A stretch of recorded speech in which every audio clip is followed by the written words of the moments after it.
Hello Angela, first of all congratulations because Angela ഓസ്ട്രേലിയയിലെ pharmacist രജിസ്ട്രേഷൻ്റെ exam പാസ്സായിട്ടിരിക്കുകയാണ്. അപ്പം ആഞ്ചലയ്ക്ക് നാട്ടിലെ ഫാർമസി പഠിച്ച ഒരാൾ എങ്ങനെ ഈ ഫാർമസി രജിസ്ട്രേഷൻ കിട്ടി, അല്ലെങ്കിൽ ഇങ്ങനെ ഇതുവരെയുള്ള ജേർണി ഒന്ന് നമ്മുടെ വ്യൂവേഴ്സിനോടൊന്ന് പറയാമോ? Hi, I am Angela.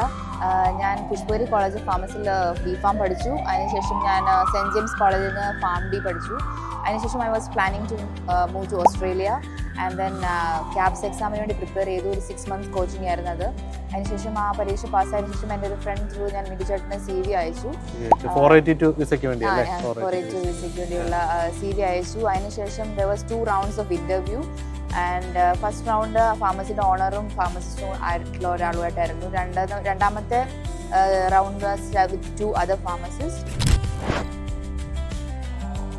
Interview എന്ന് പറയുന്നത് ഭയങ്കര ടഫായിട്ടുള്ള ക്വസ്റ്റ്യൻസ് ആണ് അവർ ചോദിച്ചത്. അവർ ഭയങ്കര കാഷ്വൽ ആയിട്ടുള്ള നമ്മുടെ നോട്ട് ലൈക്ക് നമ്മളെങ്ങനെ കമ്മ്യൂണിക്കേറ്റീവ് സ്കിൽസ് ഒക്കെയാണ് അവർ കൂടുതൽ അനലൈസ് ചെയ്യുന്നത്, അല്ലാതെ ലൈക്ക് നമ്മുടെ തിയററ്റിക്കൽ പഠിച്ച കാര്യങ്ങളൊന്നും അല്ലായിരുന്നു.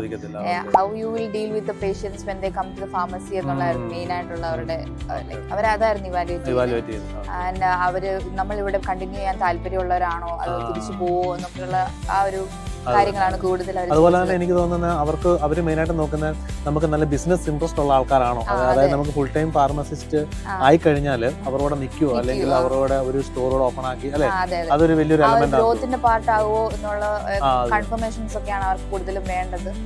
If you are fully ready for that, they will select. അങ്ങനെ 482 വിസ ഗ്രാൻഡ് ആയി. നോമിനേഷനും എല്ലാം കൂടെ എത്ര നേരം എടുത്തു ഇവിടെ വരാൻ, ലാൻഡ് ചെയ്യാനായിട്ട്? ഏപ്രിലിൽ ഇന്റർവ്യൂ കഴിഞ്ഞു. ലാസ്റ്റ് ഇയറിൽ 2024 ഏപ്രിൽ ഇന്റർവ്യൂ കഴിഞ്ഞു. അതിനുശേഷം നോമിനേഷനും വിസയുടെ ആപ്ലിക്കേഷനും എല്ലാം കൂടി ഒരു 3 months എടുത്തുള്ളൂ. അതിനുള്ളിൽ എല്ലാം കിട്ടി. ഓഗസ്റ്റ് 28 ആ ഒരു സമയത്ത് ഞാൻ ഇവിടെ വന്നു.